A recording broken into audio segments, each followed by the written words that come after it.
አሰላሙ አለይኩም ወራህመቱላሂ ወበረካቱሁ። ወደና የተከበራችሁ ተመልካቾቻችን ደከረማችሁ መወዳውልን ጀምሯል። ባለፈው ሳምንቶች ስለ አቶም እያወራን ነበረ። ነገሮች ምድራችን ላይ ያሉ ነገሮች በአጠቃላይ የመሰረታቸው ምን ይመስል ነበር የሚለውን ስናይ ነበር።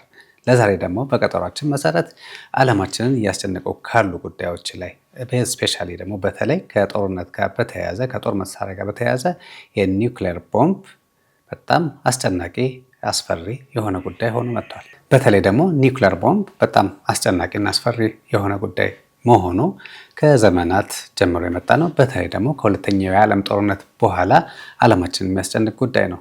ይህ ጉዳይ ከስር መሰረቱ ምንድን ነው? መሳሪያው እንዴት ነው ሊሰራ የቻለው ስንል ወደ አተም ይወስደናል እና ይህ አተም ኒውክሌር ደግሞ የሚሰራበት ቴክኖሎጂ ምንድነው የሚለውን በዛሬው ፕሮግራማችን የምናየው ይሆናል። እንዲሁ ኢማጂን ስታደርጉት ትንሽዬ ነገር በጣም ለአይናችሁ ለማየት የምትከብዳቸው ትንሽዬ ነገር ግን ደግሞ በቴክኖሎጂ አድቫንስድ ሆኖ ቴክኖሎጂ ደግሞ የደረሰበት ደርሶ ዓለማችንን የሚያጠፋ እንዲሁም ደግሞ ዓለማችን የሚያለማ የሆነች ነገር ሆና እናገኛታለን። ዛሬ ስለዚህ ጉዳይ በደንብ እናወራበታለን ኢንሻአላህ። በ1789 ነው። አስቡት፣ የዛሬ ምናምን ዓመታት በፊት ማለት ነው። 1789 ላይ ማርቲን የጀርመናዊ የሆነ ሳይንቲስት ማርቲን ሄንሪች የሚባል ሰውዬ ነው ዩራኒየምን አገኘ ማለት ነው። ይህን ኤሌመንት ይህ ሰውዬ ካገኘ በኋላ ራዲዬሽን እንዳለው አይታወቅም። ከሆነ ቀን በኋላ ደግሞ ለጦር መሳሪያ ሊውል ይችላል የሚባለው ነገር አይታወቅም። ነገር ግን ይህን ዩራኒየም አገኘ። መቼ? 1789 ላይ። ይህ ዩራኒየም የሚባለው ኤሌመንት ከተገኘ በኋላ በብዙ ምርምሮችና በብዙ ስራዎች ስራ ላይ መዋል እንደሚችል ኢነርጂ ማመንጨት እንደሚችል ተደርሶበት ወደ ስራ ተገብቶ ዓለማችን አሁን ላይ እሱ ላይ ዲፔንድ አድርጋ እናገኛታለን። ዩራኒየም ከየት ነው የሚገኘው ብለን ስንል እንዲሁ በመሬት ተቆፍሮ ልክ እንደ ማንኛውም ማዕድን እንደ ወርቅ፣ እንደ ብረት፣ እንደ መሳሰሉት ነገሮች ተቆፍሮ የሚወጣና የሚገኝ ነገር ነው። እነዚህን ዩራኒየም የሚባለውን ማቴሪያል ወር ደግሞ የዩራኒየምን የምናገኝባቸው ሀገሮች በዋናነት ካዛክስታን፣ ካናዳ፣ አውስትራሊያ እነዚህ ቦታዎች ላይ በቁፋሮ መውጣት ይችላል። የማይን የሚያደርጉ ማሽኖች አሉ፣ ትላልቅ ድርጅቶች አሉ እዚህ ቦታ ላይ መስራት የሚችሉ የሚሰሩ እነዚህን ነገሮች ዩራኒየምን እየቆፈሩ እያወጡ ፕሮሰስ ለማድረግ ወደ ፋብሪካዎች ወር ደግሞ ወደ ተለያዩ ቦታዎች እንዲሄዱ ይደረጋል። አንድ ሀገር ዩራኒየምን ቆፍሮ ማውጣት ቻለ ማለት ቦምብ አመረተ ማለት አይደለም። እሱ ራሱን የቻለ ፕሮሰስ አለው። ዩራኒየምን ማውጣት ወር ደግሞ ማይን ማድረግ ያንን ኤክስፖርት ማድረግ ያን ያህል ከባድ ነገር አይደለም። የዓለም ፖለቲካን ያን ያህል የሚጨነቅበት ጉዳይ አይደለም። ጉዳዩ ከዛ በኋላ ነው። ይህ የተገኘው ዩራኒየም ወደ ምንድን ነው የሚቀየረው፣ ምንድን ነው የሚሰራበት የሚለው ኮንሰፕት ነው። በመጀመሪያ ደረጃ ዋናው ስራ እንዲሰራበት ሲፈለግ የሎ ኬክ ተብሎ የሚጠራ አለ፣ ወር ደግሞ ቢጫ ኬክ ብላችሁ ልትተረጉሙ ትችላላችሁ። ዩራኒየሙ ከወጣ በኋላ ፕሮሰስ ይደረግና ወደ ቢጫ ከለር ያለው ዱቄት ይሆናል። ወር ደግሞ የሎ ኬክ ተብሎ የሚጠራው ወደዛ ፕሮሰስ ይሄዳል። ይህን ለማድረግ ይሰባበራል፣ ይፈጫል፣ ኬሚካል ሪአክሽኖች በውስጡ ይካሄዳሉ። ከዛ በኋላ ፊልተር ይደረጋል፣ ይጣራል። ዘን የሎ ኬክ ፕሮዲውስ ይደረጋል። አሁንም የሎ ኬክ ያን ያህል ችግር ያለበት ኮምፖነንት አይደለም። ምክንያቱም የሎ ኬክን ካመረትን በኋላ ለተለያዩ ዓላማዎች ልንጠቀምበት ስለምንችል ማለት ነው። ዋናው ኮንሰፕት ዋናው ችግር የሚመጣው የቱ ጋር ነው? የሎ ኬክ ወር ደግሞ ዩራኒየም የሚባለው በአጠቃላይ ስናመጣው በውስጡ ምንፈልጋት ኢነርጂ ለማግኘት ወር ደግሞ ይህ ከባድ የሆነውን ሪያክሽን የሚያመጣው ከባድ የሆነውን ለውጥ የሚያመጣልን ከዩራኒየም ውስጥ U235 የሚባለው ነው። ናቹራሊ የሚገኘው ከመሬት ተቆፍሮ የሚገኘው ወር ደግሞ የሎ ኬክ ላይ በደንብ የምናገኘው የዩራኒየም ታይፕ ወይም ደግሞ አይነት ዩራኒየም 238 የሚባለው ነው። ይህ ዩራኒየም 238 ኢነርጂ ለማመንጨት ያን ያህል ብቁ አይደለም። ከዛ ውስጥ በዋናነት የሚፈለገው ዩራኒየም 235 ነው። እንዲሁ ምን ያህል መጠን አለው ብለን ስንል ከናቹራል ዩራኒየም ላይ 99.3% U238 ነው። ቀሪዋ ደግሞ 0.7%ቷ U235 ነች። ስለዚህ እቺ U235 የምትባለው ፓርት በዋናነት ኢነርጂ ማመንጫ አካሏ እሷ ሆና እናገኛታለን። በቀላሉ U235 ብሎ ማለት በቀላሉ ስፕሊት ማድረግ የምትችል የዩራኒየም ወደ በኋላ እናነሳዋለን። የዩራኒየም ዋናው ኮንሰፕቱ ያ ስለሆነ ስፕሊት ማድረግ የምትችለዋ ዩ235 ነች። በአጠቃላይ የሚገርማቸው የኒውክሌር ሪያክተሮች ወይ ደግሞ ኒውክሌር ፋብሪካዎች፣ ኒውክሌር መሳሪያዎች ሁሉም በአጠቃላይ በዚች በ0.7% ላይ ዲፔንድ ያደረጉ ናቸው። ዩራኒየም ተቆፍሮ ከወጣ በኋላ ኬኩ ከተጋገረ በኋላ የሚበላ አይደለም። አደራችሁን እንዳታስቡት የሚያምር ቢሆንም ይሄ ሁሉ ከተደረገ ከተቆፈረ ከተሰራ በኋላ ከዛ ውስጥ 0.7% ነች በዋናነት የምትፈለገው። ይሄንን ከ99.3 ላይ 0.7ን ለይቶ ወደ ጥቅም ለማዋል እጅግ በጣም ጃይንት የሆነ ፋብሪካና ትልቅ የሆነ ኬሚካል ሪያክሽን ትልቅ የሆነ ሳይንቲፊክ እንትኖች ኢንፍራስትራክቸሮች ያስፈልጉታል። ለዛም ነው ኒውክሌር የሚባለው ኮንሰፕት ጋር ስንመጣ ኢነርጂ ጋር ስንመጣ ብዙ ስራዎች የሚጠበቅብን ማለት ነው። ስለዚህ ይሄንን የዩራኒየማችንን ወደ 235 ለማሳደግ ኢንሪችመንት ኒውክሌር ፊውል ኢንሪችመንት የሚባል ኮንሰፕት አለ ማለት ነው። እዚህ ኮንሰፕት ላይ ልክ ቤታችን ላይ እናቶቻችን ድሮ ጊዜ እንትኖችን ዱቄት እየነፉ በወንፊት እያጠለሉ ትክክለኛውን ዱቄቱን ወደ ታች እንድትወርድ ወይ ደግሞ ቆሻሻዎቹ ከላይ እንዲቀሩ ለማድረግ ያደርጉት ቴክኖሎጂ ነበረ። ልክ እንደዛ አሁንም ይህ የዩራኒየምን ምን ያደርጉታል? የሆነች ኮምፖነንት ላይ ያስገቡትና በጣም ስፓይን እንዲያደርግ እንዲሽከረከር ያደርጉታል። እጅግ በጣም ከፍተኛ በሆነ ፍጥነት እንዲሽከረከር ይደረጋል። በዚህ ሽክርክሪት ውስጥ ቀላል የሆነ ክብደት ያለው ዩ235 የሚባለው ኮምፖነንት ተነጥሎ ይወጣል። ከማን? ከ238ቱ ማለት ነው። በዚህም መሰረት ይቺ 235 የተባለችዋን ኮምፖነንት ወስደው ለስራ ያውሉታል።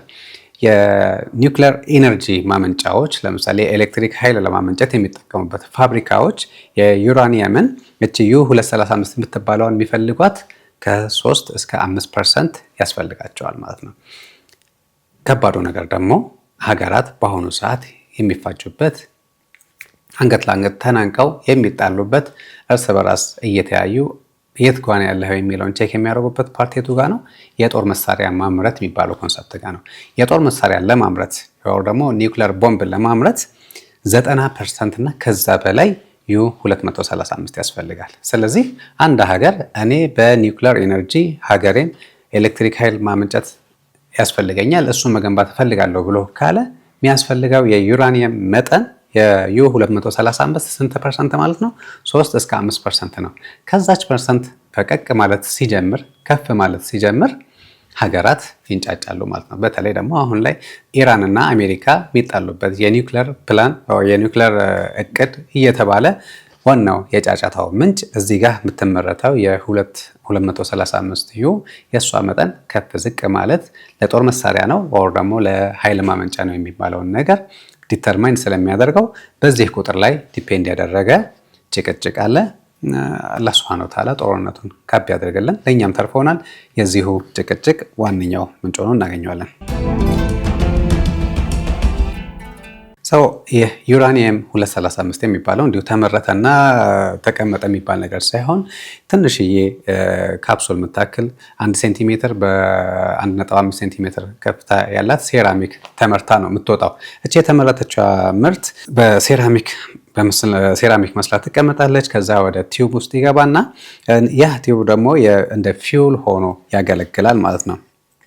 በሚገርማቸው እቺ አንዷ ትንሽ 1 ሴንቲሜትር በ1.5 ሴንቲሜትር ከፍታና ዲፕዝ ያላት የተመረተችው ሴራሚክ እሷ የምታመነጨው ኃይል ከኖርማል ከሰል ጋር ብናወዳደረው በአንድ ቶን ከሰል ልታገኙ የምትችሉትን ኢነርጂ ከሱ ጋር መስተካከል ይችላል ማለት ነው። ምን ያህል ፓወርፉል እንደሆነ በዚህ ማየት እንችላለን። ዲስከቨሪ ኦፍ ፊውዥንን ብንመለከተው ምንድነው አሁን እቺ ትንሽዬ ሴራሚክ ምን ሆና ነው ይሄን ሁሉ ኢነርጂ የምታመነጨው ብለን ስንል በ1938 ላይ ነው ይህ ኮንሰፕት ደግሞ ዴቨሎፕ የተደረገው። እቺን ትንሽዬ ሴራሚኳን ወደ ኢነርጂ መቀየር እንዴት እንደሚቻል የተገኘበት ማለት ነው። በ1938 ኦቶን ሃን ያገኘው ዲስከቨሪ ምንድነው ያደረገው? ኒውትሮንን የአንድ ኒውትሮን ዩራኒየም ላይ ለቀቀና ሁለቱ እንዲገናኙ ያደረጋቸው ዘንድ ያገኘው ውጤት ዩራኒየም ለሁለት ስፕሊት አደረገ። ያ ስፕሊት ያደረገው ዩራኒየም ደግሞ ድጋሚ ሌሎችን አቶሞች በመምታት ስፕሊት እንዲያደርግ አስቻለው ማለት ነው። ኢሚዲየትሊ በጣም ቼን ሪያክሽን የሆነ ደግሞ ተደጋጋሚ የሆነ ሪያክሽን ተፈጠረ። ይህን ዲስከቨሪውን ስላገኘ ዓለማችን ኮንሰፕቱ የኢነርጂ ኮንሰፕቷ ኮምፕሊትሊ ከዛ ጊዜ ጀምሮ ተቀየረ። በዚህም ይህ ሪያክሽን የፈጠረው ምንድነው? ከባድ የሆነ ሙቀት ማስተናገድ ችሏል። ኢነርጂ በዛ መሀል ተለቋል ማለት ነው። ይህን ኢነርጂ ለምን እንጠቀም የሚለው ከዚህ በኋላ የሳይንቲስቶች ወር ደግሞ የዓለማችን ሕዝብ ውሳኔ ሆነና ለተለያዩ ዓላማዎች ልንጠቀመው ቻልም ማለት ነው። በዋናነት የዩራኒየም አተም ስፕሊት ሲያደርግ ኢነርጂ ይለቃል። አዘ ሴም ታይም ደግሞ ሌላ ቀጣይ ደግሞ ዩራኒየም አተምን በመምታት ድጋሚ ሌላ ኢነርጂ እንዲለቅ ያደርገዋል። ከፈንዲሻ ቤት ውስጥ ስናፈነዳ ሊፈጠር የሚችለው ማለት ነው። የመጀመሪያው ሙቀት ከፍ ከፍ እያለ ሲመጣ የሆነች ፈንዲሻ ትፈነዳለች። ከዛ በኋላ ሁለተኛው ሙቀቱ ሲጨምር፣ ሶስተኛው፣ አራተኛው እያለ ሙሉ ድስቶ ኦር ደግሞ ሙሉ የተጣለው ነገር እየፈነዳ እንደሚያልቀው ልክ እንደዛው የዩራኒየምን እዛ ውስጥ ያለው አተሞቹ እየፈነዱ ይወጣሉ፣ ኤነርጂ ይለቃሉ ማለት ነው። ይሄን ምን እናድርገው? በዋናነት ዋናው ጥያቄ ማለት ነው። የዓለማችን የመጀመሪያው የነበረው ጥያቄ እሱ ነው። ኒውክሊየር ፓወር ፕላንቶች ወር ደግሞ ፋብሪካዎች፣ የኒውክሊየር ኢነርጂ ማመንጫ ፋብሪካዎች ጃይንት የሆኑ ትላልቅ ፋብሪካዎች ናቸው። እነሱ የሚሰሩት ምንድን ነው የሚያደርጉት? ይህም ፊውዥን የተባለውን ኮንሰፕት እነዚህን ዩራኒየሞች በስፕሊት እንዲያደርጉ በማድረግ ሙቀት እንዲፈጠር ያደርጋሉ። ይህ የተፈጠረው ሙቀት ምን ያደርጋል? ውሃን እንዲፈላ ያደርገዋል። ያ የፈላው ውሃ ደግሞ ወዴት ነው የሚሄደው? ወደ ተርባይኖች በመሄድ ተርባይን እንዲሽከረከር ያደርገዋል ማለት ነው። ይህ እሽክርክሪት የተርባይኖች እሽክርክሪት ኤሌክትሪክ ኢነርጂን ጀነሬት ያደርጋል። በዚህ ፕሮሰስ ውስጥ ኤሌክትሪክ ይመነጫል። ያ እንፋሎት ሆኖ የወጣውና ተርባይኖችን አሽከርክሮ የነበረው ውሃ ተመልሶ ደግሞ እንዲቀዘቅዝ ይደረጋል። ቀዝቅዞ ተመልሶ ድጋሚ አገልግሎት ላይ ይውላል። በዚህ መሰረት እንግዲህ ተመልካቾቻችን የተፈጠረው ኤሌክትሪክ አንድን ከተማ ኦር ብዙ ቦታዎችን ኢነርጂ እየሰጠ ያገለግላል። ተርባይን ብሎ ማለት በነገራችን ላይ እኛም ሀገር የምንጠቀምበት ከውሃ አባይ ግድብም ኦር ከዚህ በፊትም የነበሩት ግድቦቻችን በአጠቃላይ የኢትዮጵያ የኤሌክትሪክ ኃይል የምታገኘው በሃይድሮ ኤሌክትሪክ ፓወር ነው። ሃይድሮ ኤሌክትሪክ ፓወር ማለት ከሚመጣው የውሃ ኃይል ተርባይኖችን እንዲያሽከረክራቸው ይደረጋል። እነዛ የተሽከረከሩት ተርባይኖች ደግሞ ኤሌክትሪክ ያመነጫሉ።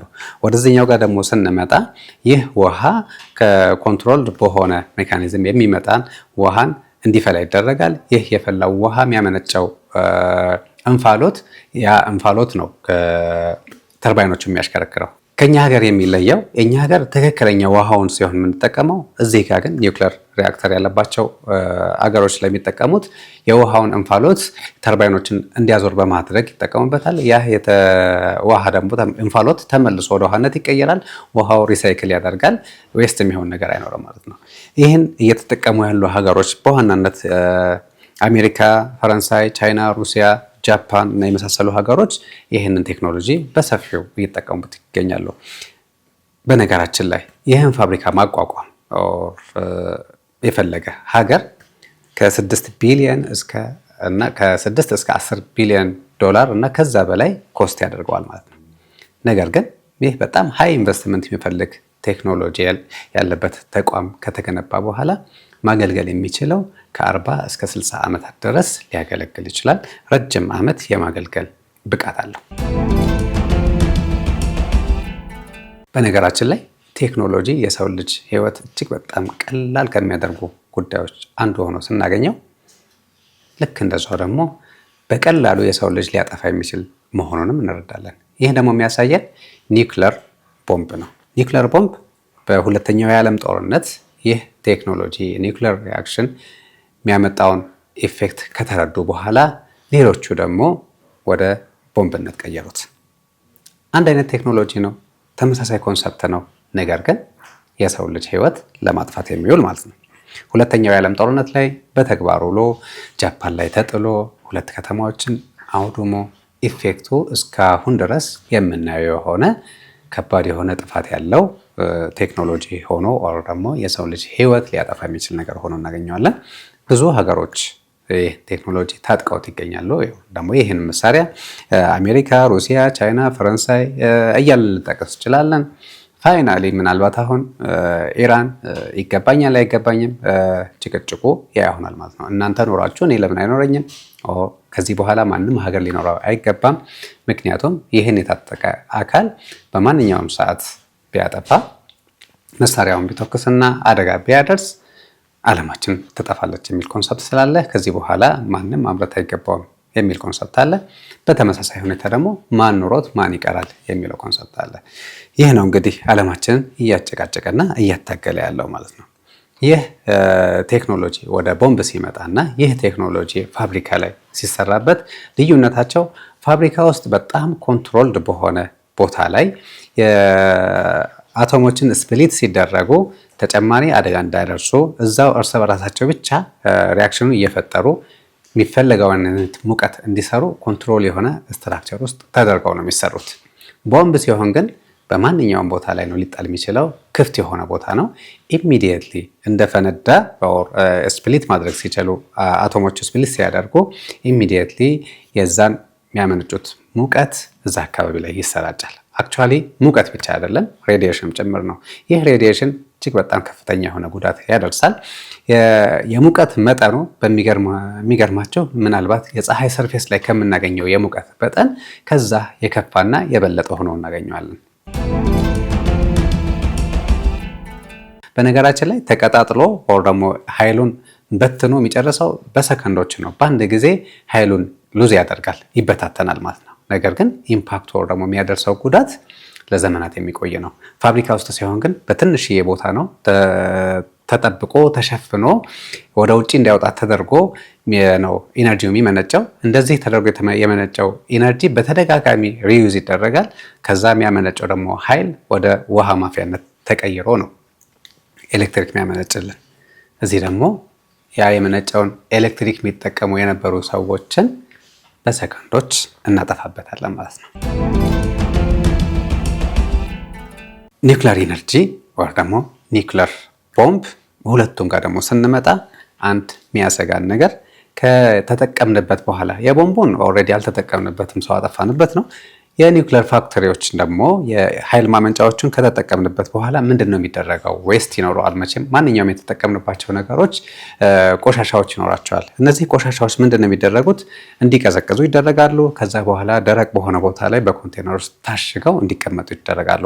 ምክንያቱም የሚያመነጩት ራዲዬሽን ስላላቸው፣ ይህ ራዲዬሽን ደግሞ በቀላሉ የሰው ልጅ መጉዳት ስለሚችል ይህንን ለመከላከል እነዚህ እርምጃዎች ይወሰዳሉ። የኒውክሊየር ኢነርጂ መቼም እንደዚህ የሚያስፈራና አደገኛ ነገር ከሆነ ለምን እንጠቀመዋለን ብለን ብንል በጣም ከፍተኛ የሆነ ኢነርጂ ነው የምናገኘው።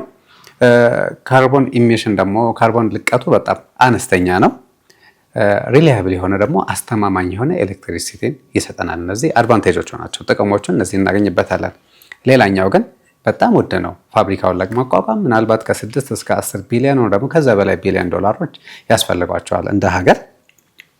ቆሻሻዎች ደግሞ ማኔጅ ማድረግ ሌላኛው ከባዱ ነገር ነው። ከተጠቀማችሁ በኋላ ያ የተጠቀማችሁትን ማቴሪያል ቆሻሻዎቹን እንዲሁ በቀላሉ አውጥታችሁ ደጅ ላይ ልትሉት ትችሉት አይደለም።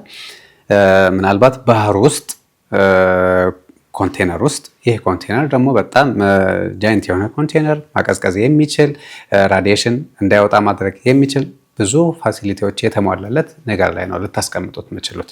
ይህን ማኔጅ ማድረግ ራሱን የቻለ ወጪ ይኖረዋል። ሌላኛው ደግሞ አደጋ ሊከሰት ይችላል። የተለያዩ አደጋዎች እዚህ ፋብሪካ ላይ ቢከሰቱ፣ ለምሳሌ ፋብሪካው መስራት የሆነ ፓርቱ መስራት ቢያቆም ሊኬጅ ሊፈጠር ይችላል። ይህ ሊኬጅ ደግሞ የተለያዩ አደጋዎችን ያስከትላል። ልክ እንደ ቦምቡ ሊያደርሰው የሚችለውን አይነት አደጋ ፋብሪካውን ሊያስከትል ይችላል። እነዚህ ሪስኮች ናቸው እንግዲህ ሀገራት ከኒውክሊየር ኢነርጂን ጀነሬት እያደረጉ ሀገራቸውን በኢነርጂ ጥማታቸውን ሊሞሉ የሚችሉት እነዚህን ሪስኮች ኮንሲደር በማድረግ እነዚህን ሪስኮች ፕሮቴክት ለማድረግ የተለያዩ እርምጃዎችን በመውሰድ ከኒውክሊየር እየተጠቀሙ ይገኛሉ። ሀገራት በኒውክሊየር ሀገራትን ለማጥፋት ደግሞ እየታገሉም ይገኛሉ። እንደ ሙስሊም ዱንያ ላይ ያሉ ነገሮች እኛ እንድንጠቀምባቸው የተሰጡ ናቸው። አላህ ሱብሃነሁ ወተዓላ በሰጠን እውቀትና ብቃት ሁሌም የሰው ልጅ ሊያሳድግ የሰው ልጅ ህይወት ሊያቀል ሊያመቻች የሚችሉ ነገሮችን መስራት ከኛ ይጠበቃል። ሁሌም የሰው ልጅ ሊጎዳ የሚችል ነገር ደግሞ በማራቅ እኛ ሙስሊሞች ቀዳሚዎች ልንሆን ይገባል። እንግዲህ ተመልካቾቻችን አተም ብለን የጀመርነው ጉዳይ አሁን ዓለማችን እያስጨነቀ ያለው ጉዳይ ድረስ ደርሶ ምንድነው መነሻ የሚለውን ለማየት የሄድንበት ርቀት እዚህ አድርሶናል። ለዛሬው እዚህ ላይ እናበቃለን። አላህ ካለ የሚቀጥለው ሳምንት ላይ በሌላ ፕሮግራም እንገናኛለን። ወሰላሙ አለይኩም ወራህመቱላሂ ወበረካቱ።